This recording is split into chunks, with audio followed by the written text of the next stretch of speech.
로마서 13장 8절에서 10절까지 말씀입니다.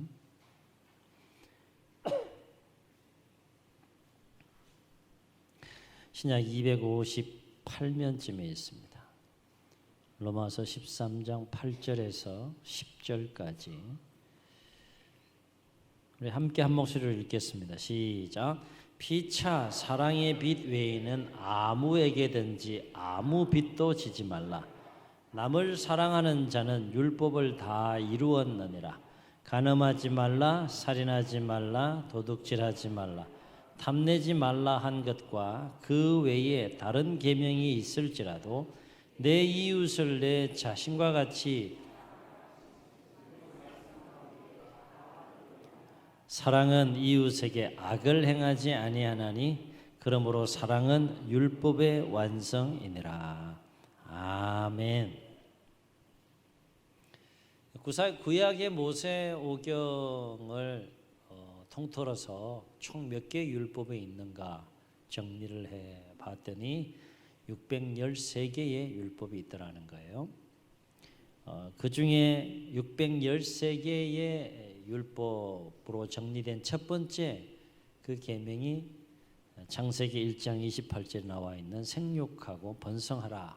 이것이 첫 번째 계명이고, 마지막 계명이 신명기 31장 19절에 나와 있는 613번째 율법에 율법을 써서 간직하고 있어야 한다라는 계명인데, 613개의 율법을 크게 둘로 분류해 보면 무엇 하라라고 하는 긍정적인 율법이 248개, 무엇 하지 말라라고 하는 부정적인 율법이 365개, 합계 613개 율법이라고 해요. 외우기가 굉장히 쉽죠. 2 곱하기 4는 어렵구나. 248, 248개, 1년 365일. 무엇 하라는 긍정적인 율법 248개는 사람의 뼈수와 같다고 하고, 365개의 무엇 하지 말라 부정적인 율법은 1년 365일의 날수와 같아서 이 613개의 율법이 갖는 의미를 어떻게 해석하는가 하면, 사람이 365일 매일매일 하나님의 말씀을 지키며 살아야 한다라는 것으로 해석하기도 합니다. 여하튼 성경에는 모세오경에 나오는 613개 율법 말고도 더 많은 율법들이 있죠. 그런데 이 많은 율법을 구약에서는 10가지 계명으로 요약을 하고, 예수님은 다시 그 계명을 2가지로 요약하셨는데, 마태복음 22장 36절로 40절에 보게 되면 예수님께서 선생님 어느 계명이 가장 크니까, 큰 계명이니까 라는 한 율법사의 질문에 이렇게 대답합니다. 예수께서 이르시되 내 마음을 다하고 목숨을 다하고 힘을 다하여 주 너의 하나님을 사랑하라 하였으니 이는 크고 첫째 되는 계명이요 둘째도 그와 같으니 내 이웃을 내 자신과 같이 사랑하라 하셨으니 이 2 계명이 온 율법과 선지자의 강령이니라. 아멘. 하나님을 전심으로 사랑하는 것, 이웃을 전심으로 사랑하는 것, 이 2가지로 613개를 비롯한 나머지 모든 율법을 정리하고 요약해 볼 수 있다는 거예요. 누가 요약하셨어요? 예수님이 요약하셨어요. 펼치면 수많은 율법이 있지만 결국 압축해서 둘로 정리해 보면 하나님 사랑, 이웃 사랑으로 정리해 볼 수 있다는 겁니다. 그래서 사도 바울은 오늘 말씀에서 이러한 예수님의 말씀에 근거해서 남을 사랑하는 자는 율법을 다 이루었다. 그러므로 한번 따라해 보시겠습니다. 사랑은 율법의 완성이다. 사도 바울은 그렇게 말해요. 여기서 한 가지 중요한 의미가 내포되어 있는데, 아무리 많은 율법을 다 지키고 행한다고 할지라도 내 이웃을 내 몸과 같이 사랑하라고 하시는 이 율법을 지키지 않는다면, 내 이웃을 내 몸과 같이 사랑하지 않는다면 그것은 율법을 온전히 지키는 것이 아니라는 거예요. 여러분 613개만을 놓고 볼 때 그거 다 지킬 수 있어요, 없어요? 613개가 너무 부담이 되고 많습니까? 10가지 이 10계명을 다 지킨다는 거 쉬워요, 어려워요? 쉬운 것이 아니죠. 다 지킨다고 할지라도 내 이웃을 내 몸과 같이 사랑하라 말씀하신 말씀에 순종해서 이웃을 그렇게 사랑하지 않는다면 우리는 율법을 온전히 지키는 것이 아니라는 거예요. 왜냐하면 율법의 근본 정신은 율법 그 자체에 있는 것이 아니라 사랑이기 때문에 그렇습니다. 사랑.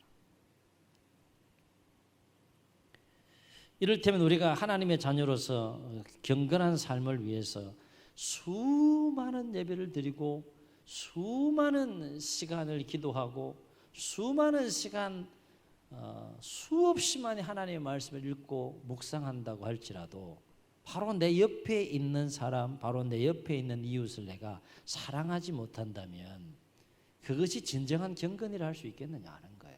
그런데 우리가 이러한 모습으로 신앙생활을 하는 경우가 너무 많다는 거예요. 하나님을 향하여 나아가는 거룩한 열심과 열정으로 내가 신앙생활을 잘 하고 있다라고 생각되어지지만 사람과의 관계를 놓고 보게 되면 과연 내가 하나님과의 관계가 올바른가 질문을 던질 수밖에 없는 그런 신앙생활을 너무 많이 한다는 거예요. 우린 교회 밖에 이야기를 하는 것이 아닙니다. 지금 교회 안에 우리 공동체의 모습을 우리가 들여다보면서 이야기하는 거예요. 정말로 내 안에 하나님이 어떤 분이고 하나님을 진정으로 사랑하고 그 사랑이 내 속에 역사한다 그러면 자연스럽게 둘째 계명은 자연스럽게 실천하며 살아갈 수밖에 없는 삶을 살게 된다는 것이죠. 여러분 하나님을 내 마음을 다하고 목숨을 다하고 뜻을 다하여 사랑하는 자가 이웃을 내 몸과 같이 사랑하지 않겠습니까? 말도 안 되는 거죠. 근데 우리는 말도 안 되는 신앙생활을 하는 경우가 참 많다는 거예요. 오늘 이런 말씀 우리가 몰라서 못하는 것이 아니잖아요. 그렇게 살아보려고 노력하는데 잘 안 되니까 문제인 것이죠. 그래서 사도 바울은 고린도전서 13장에서 이와 관련해서 뭐라고 고백합니까? 내가 사람의 방언과 천사의 말을 한다고 할지라도 사랑이 없으면 소리나는 구리와 울리는 꽹과리가 되고 내가 예언하는 능력이 있어 모든 비밀을 알고 모든 지식을 알고 또 산을 옮길 만한 모든 믿음이 있을지라도 사랑이 없으면 한번 따라해 보시겠습니다. 내가 아무것도 아니요.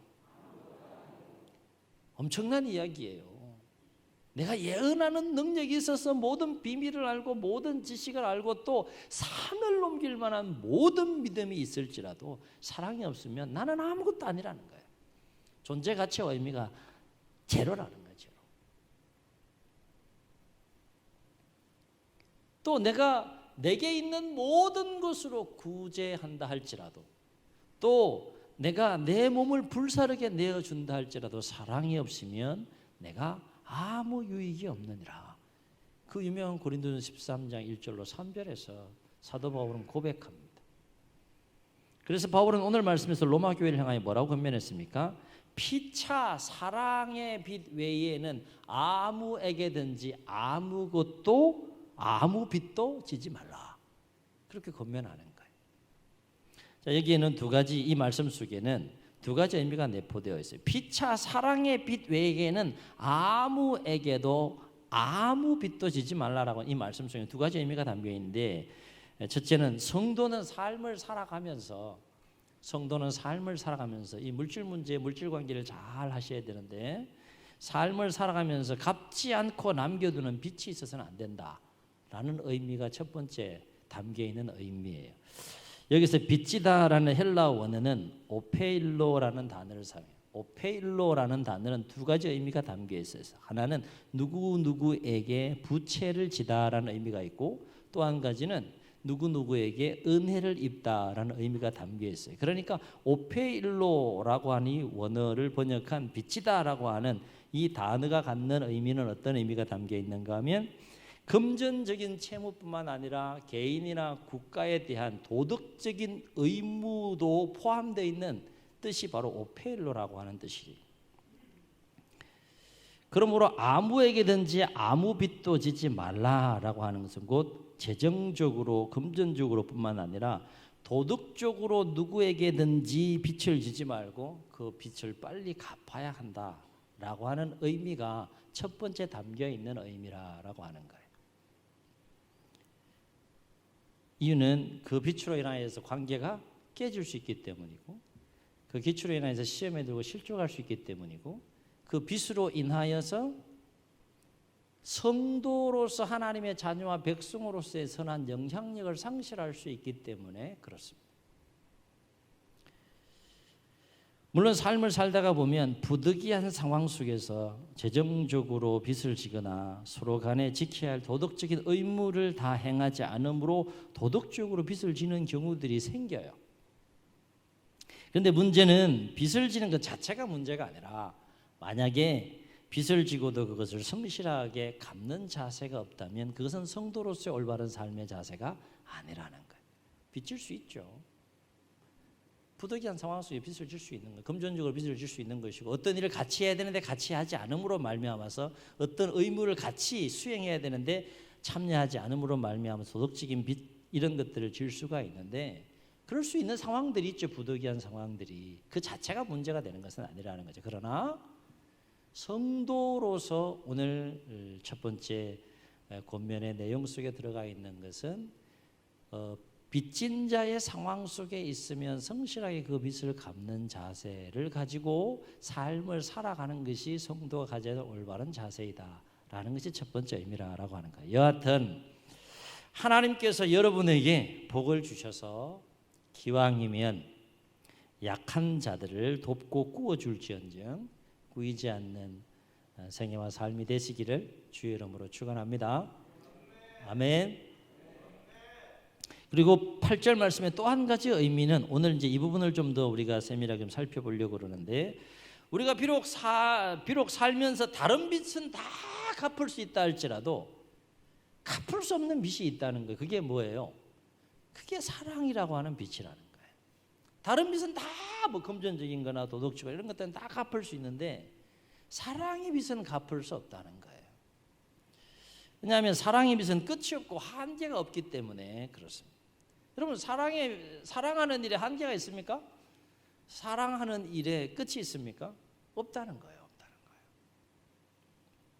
다시 말해, 우리가 아무리 사랑한다고 해도 결코 온전히 다 사랑할 수 없기 때문에 사랑하는 그 빚 외에는 아무에게든지 아무 빚도 지지 말라.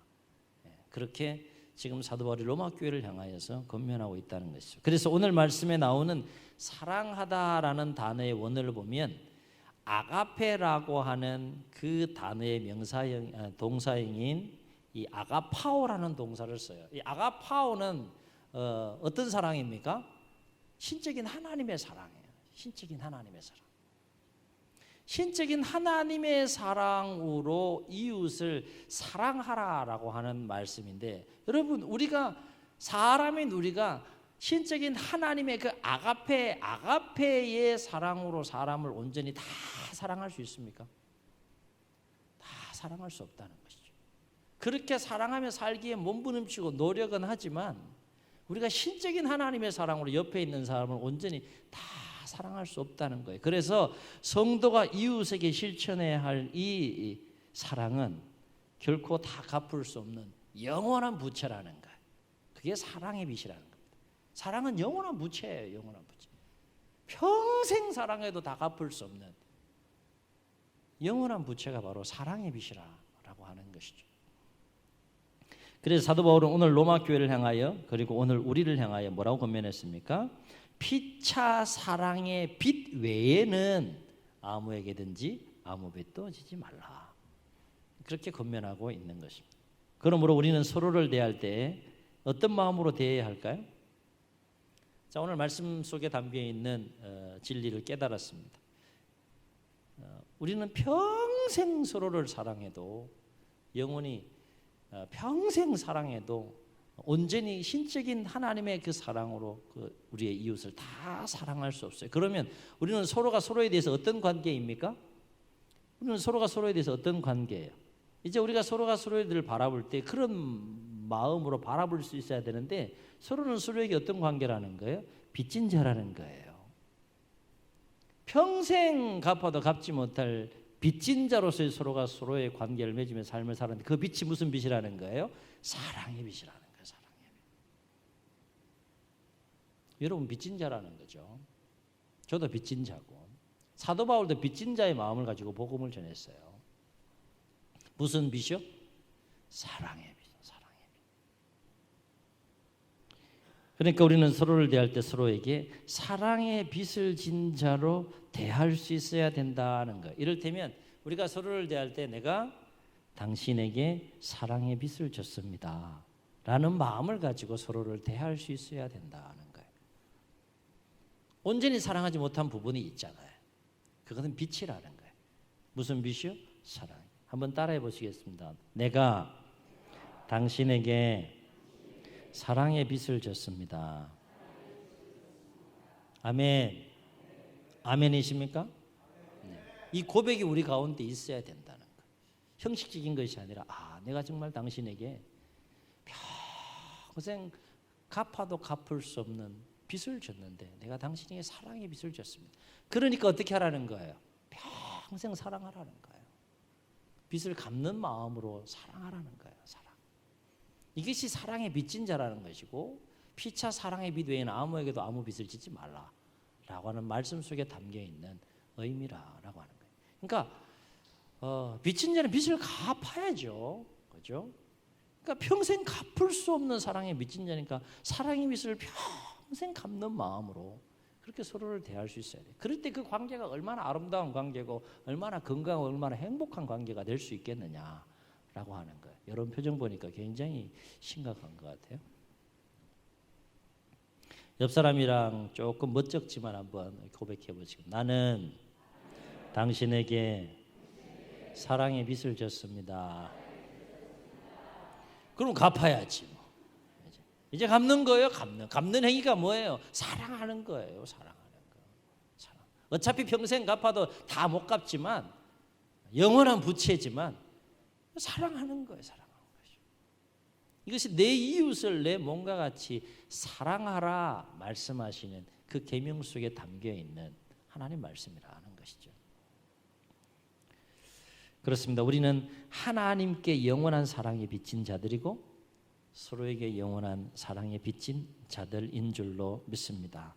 바로 없기는 남은 생애를 살아가시면서 서로에 대하여 사랑에 빚진 자의 마음으로 서로를 더욱더 사랑하심으로 더욱더 빚진 자의 마음으로 서로를 대하며 사랑하심으로 율법을 완성해 가는 사랑은 율법의 완성이니라 말씀했지 않습니까? 율법을 완성해 가는 남은 생애와 삶들이 다 되시기를 주의 이름으로 축원합니다. 아멘. 아멘. 우리가 말씀을 기억하시면서 우리 이 찬양 함께 하실 텐데 가사를 생각하시면서 우리 함께 찬양하시고 한번 기도하시겠습니다.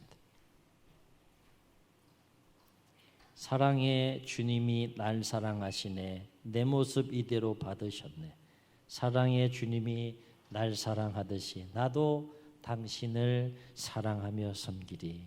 우리 고백하시면서 기도하는 마음으로 찬양합니다.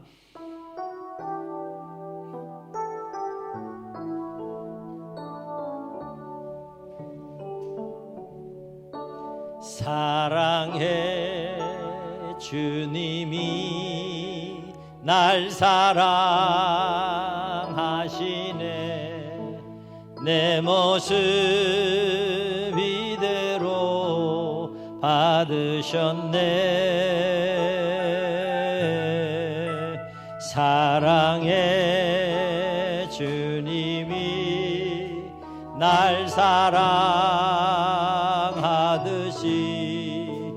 나도 당신을 사랑하며 섬기리. 자, 우리 찬양할 때 앞을 보고 이렇게 찬양하면 별로 의미가 없잖아요, 그죠? 좀 어색해요, 좀 쑥스럽고. 그렇지만 한번 해봅시다. 혼자 앉아 계신 분들 좀 짝을 지면 좋겠어요? 한번 짝을 지어서. 네. 서로 짝을 냈어. 자, 옮기세요, 권사님. 옮기세요. 네, 옮기세요. 한지사님 앞으로 오시고, 네. 부부끼리 앉으셨습니까? 뭐 괜찮으시다면 손을 좀 잡아주셔도 될 것 같고요. 아니면 그냥 눈만 마주셔도 될 것 같고, 이 찬양할 때 사실 제가 이렇게 앞에서 인도하는 저도 좀 오글거려요. 오글거리고 좀 힘든데 해보는 거지 뭐. 네, 해보는 거죠. 사랑은 원래 오글거리는 거 아닙니까? 네, 한번 해보시는 거겠습니다. 후렴할 때 나도 당신을 사랑하며 섬기리, 서로 한번 축복하시겠습니다. 아시겠죠? 한지사님 제일 좋아하시네. 네, 회복되시기를. 자, 한번 해보시겠습니다.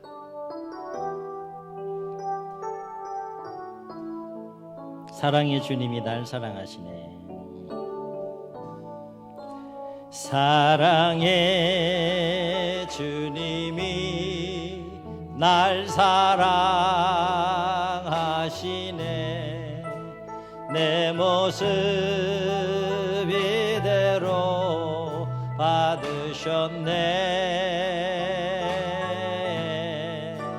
사랑의 주님이 날 옆 사람 한번 축복합시다. 나도 당신을 사랑하며 섬기리. 한 번 더 찬양합시다. 사랑의 주님이 날 사랑하시네.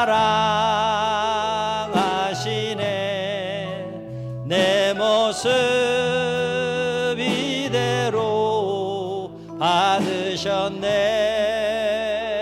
아멘 아멘. 사랑의 주님이 날 사랑하듯이